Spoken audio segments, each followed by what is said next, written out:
What's up, guys? Welcome back to another episode of Modern Goonies Cinema, where we analyze and review movies and TV. I'm your host, Trevor. This time around, I want to talk about the 2010 remake of A Nightmare on Elm Street. Major spoilers ahead for the entire Nightmare franchise. I took a bit of a different approach to this topic, as it wasn't really something that I had any intention of doing. Halloween just came and went, so my YouTube algorithm was filled with all of these breakdown of horror movies and iconic horror figures. And I noticed that every time, without fail, people would scoff at the remake of A Nightmare on Elm Street. Even my horror-centric friends had a pretty low opinion of this movie, and it really got me wondering why. I was only 14 when the movie came out, so needless to say, it's been a long time, but I always remembered having a very favorable view of the movie back then. I actually had no idea that people hated it so much. So since I was so young when I first saw the remake, and even younger when I saw the original movie, I figured it was time that I gave them both a rewatch to see if either could hold up in terms of 2022 movie standards. So I sat down and watched both the original and the remake in one sitting. And I went in with the mindset that I would still love both, but the remake wouldn't be as bad as people were making it out to be. And I was half right. To my surprise, both of these movies kind of aged like shit, each in their own unique way. So I'm going to start with the original first. I realized pretty quickly that nostalgia had clouded my view of the original, which I had always considered my favorite horror movie of all time. But the last time I watched this movie, I think I was 11, and I'm not even kidding. What does that say about my parents? I don't know. You tell me. So a lot of time and movies have passed since then, and this movie has not aged well in certain regards. For instance, when you're 11, you don't really realize just how horrendous the acting is in the original, and I can say without a doubt in my mind that this movie is held back by a cinder block because of it. Just go down and look at him.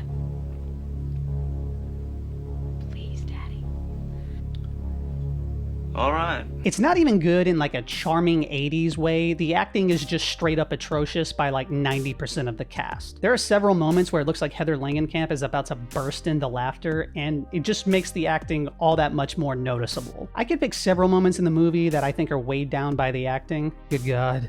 Look at this pitiful running scene. But I think the main example of this comes from when Tina is being drugged along the walls by Krueger. And while the acting is good on her part, and the scene actually looks really badass, it's the guy who plays Rod that kind of just fucks it all up. He kind of just sits there with his hand out, not really moving much, and very unconvincingly yelling her name over and over again.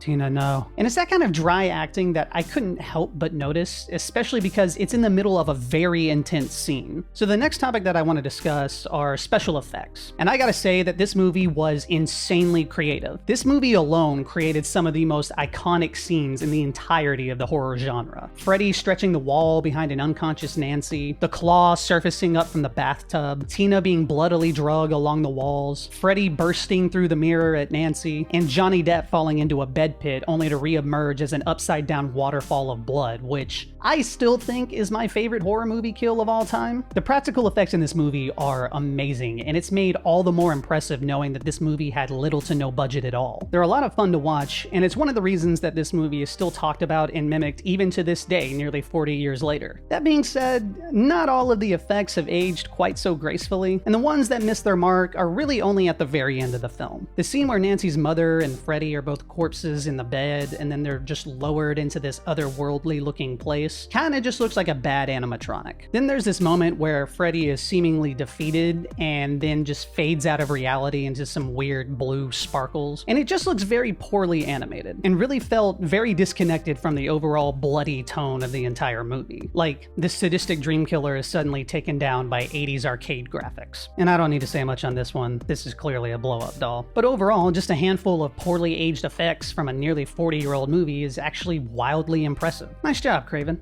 So now I want to discuss the actual story of the movie, and it has an amazing premise, one that was so creative and popular that it spawned an entire franchise for years to come. For the most part, it's pretty straightforward. Nancy realizes that her and her friends are being picked off by this mysterious dream killer, so she hatches a plan to bring him into the real world where he can either be apprehended or killed. But I think there are a few elements that are kind of thrown in there that really just convolute the story overall, and make it difficult to determine what the resolution to the film actually is. There's a point where Nancy tries to figure out the identity of Freddy, and even goes so far to ask her parents. And this is where her mother reveals that Freddy was a man who was hunted and burned alive after he killed several children in the town. So from this, you kind of get the idea that Nancy might try to understand Krueger a little bit more, you know, like really get to the bottom of this mystery, but she doesn't. After her mother reveals who Krueger really was, she does absolutely nothing with this information. She doesn't even bother to try to look him up at the library or something. So something about that just seemed a little weird to me. So then later you get this scene where Glenn and Nancy are kind of talking about the nature of dreams, and even do a little bit of reading on the matter. It's here that Glenn mentions something about this group of people who believe that if you refuse to be afraid of something, you take its power away. And this is said in a way that you can tell will probably be important to the story later on. And while it technically is, this statement is pretty much taken as a throwaway line for the entirety of the movie, save for the very, very end. Nancy does absolutely nothing with this information in the very same way that she does nothing with the information of Krueger's identity. She doesn't attempt to take her fear away at all in the movie. If anything, she completely succumbs to it, getting such little sleep that everyone around her, including Glenn, think that she's absolutely insane. Instead of trying to block Freddy out of her mind, she's utterly terrified the entire time. But then, seemingly on a whim, she attempts to bring him out into the real world. And it's shortly after she does this that everything gets a little wonky and shit kind of starts to go off the rails. So Freddy,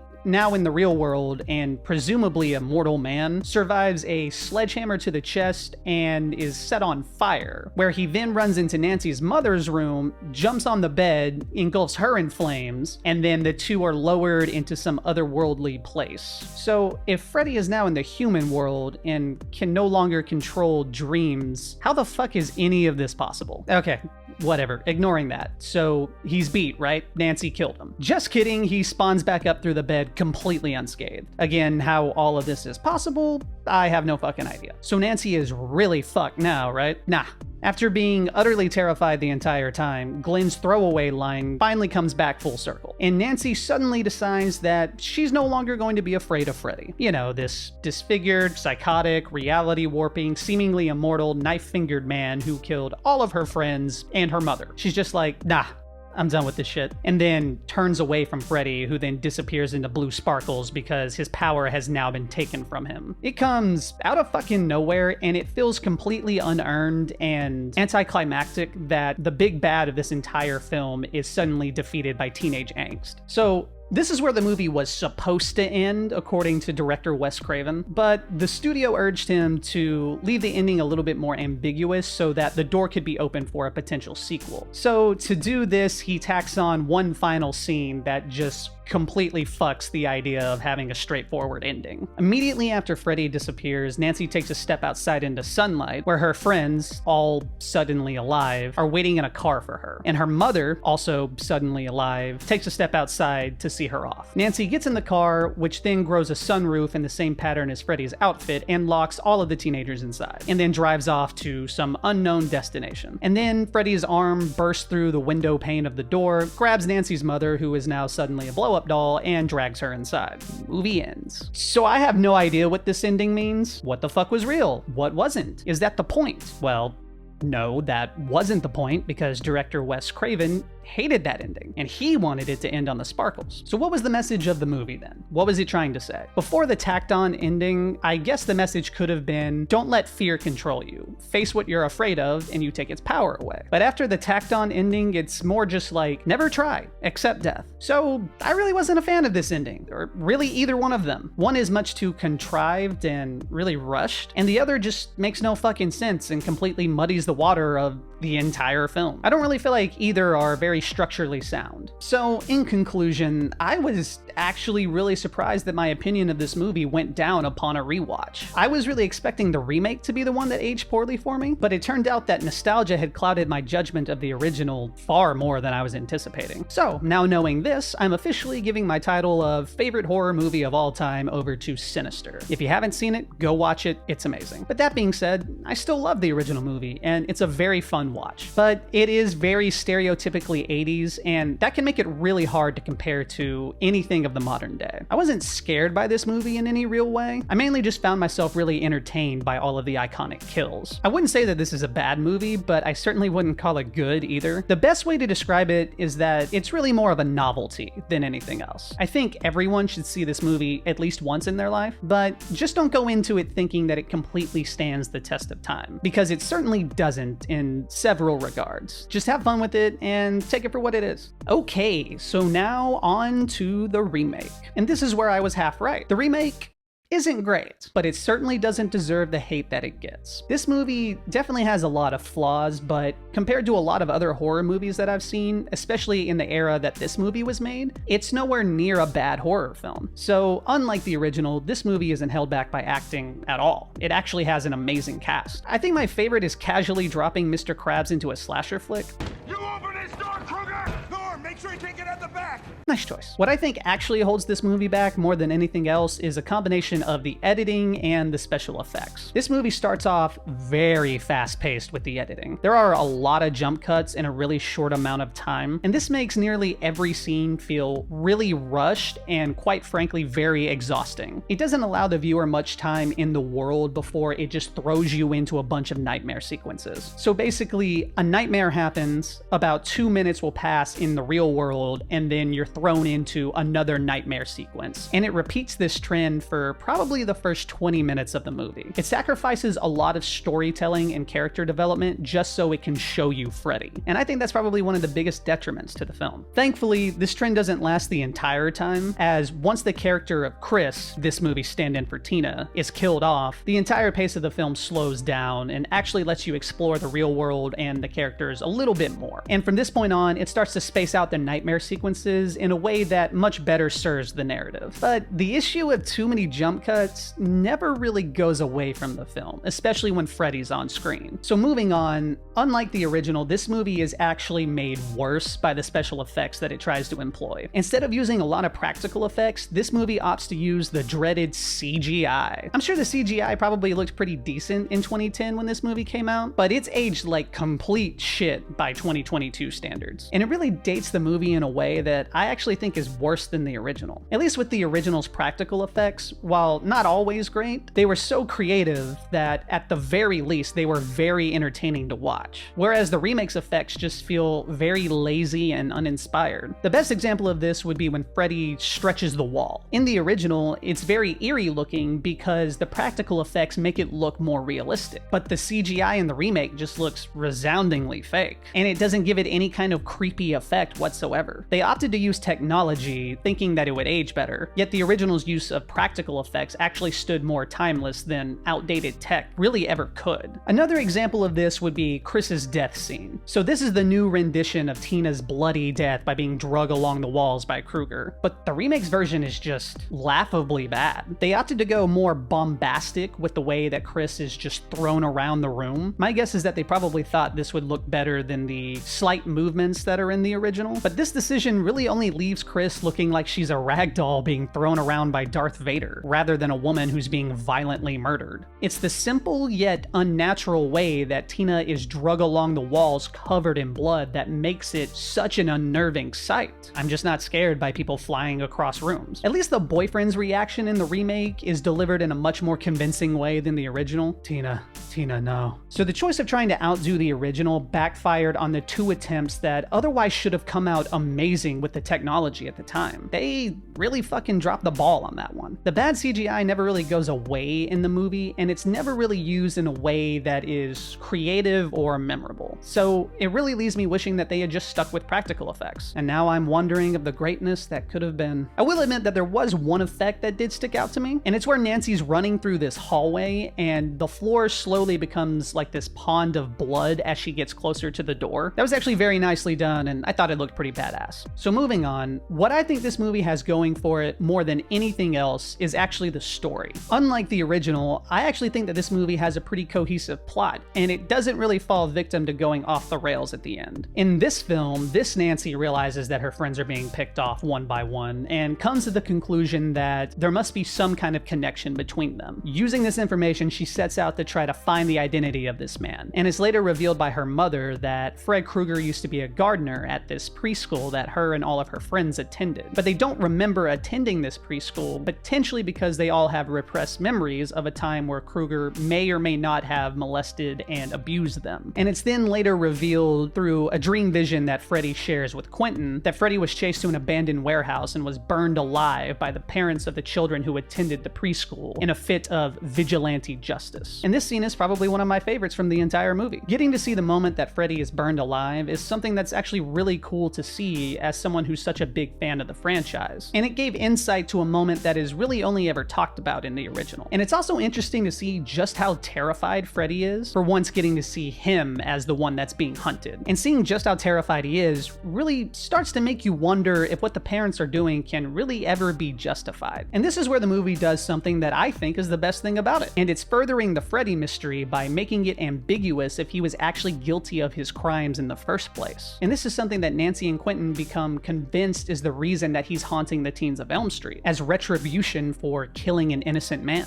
And it's this idea that gives the main characters something to push the plot along, by giving them a reason to dig into Freddy's past along with their own. It's a different take than the original, where that version of Nancy just takes her mother's words at face value and never really does anything with the information of Freddy's identity. So the movie continues, and Nancy realizes through brief nightmare sequences that she's able to bring bits of Freddy into the real world, something that comes back around later at the end. After being relentlessly attacked by Freddy, Nancy and Quentin decide to head out to the old preschool to see if they can find any evidence of his guilt or innocence, thinking that Freddy is showing them these certain visions because he wants them to really get to the bottom of what happened to him in the first place. And it's here that they find the smoking gun, a room that he used to take the children to, and Polaroid photos of his lewd acts on Nancy as a child, confirming that Freddy was actually guilty the entire time. And this is where we tread into some controversial territory for fans of the original franchise. The idea that Freddy might be a child molester and not just a child killer is something that has made fans of the original series very angry. And I think it's because they can't find this version of Freddy entertaining if they know that he did such a thing to children. There's a few mental hoops you have to jump through there, and I'm certainly not going to be the one to figure it out, and if you're one of those people, I'm just going to let you work through that on your own. But I personally don't have an issue with this twist because this is a completely new Freddy. He's not meant to follow the same exact beats as the old Freddy. The previous version was a version who unambiguously murdered children, and in this version, he's a man who is never really confirmed to be an abuser, and it's that mystery that helps drive the plot forward. The whole point is that the living Freddy Krueger was a monster who, while probably deserving of death, was murdered in a fit of parental rage rather than ever being brought to justice. So moving on, after the reveal that Freddy is actually guilty, it's here that Nancy commits to killing him by dragging him into the real world, which is something that her and Quentin actually pull off. No sparkles this time. They slit his throat and burn his body and the preschool to the ground. Is that a great idea, considering that may or may not have been what gave him his mysterious powers in the first place?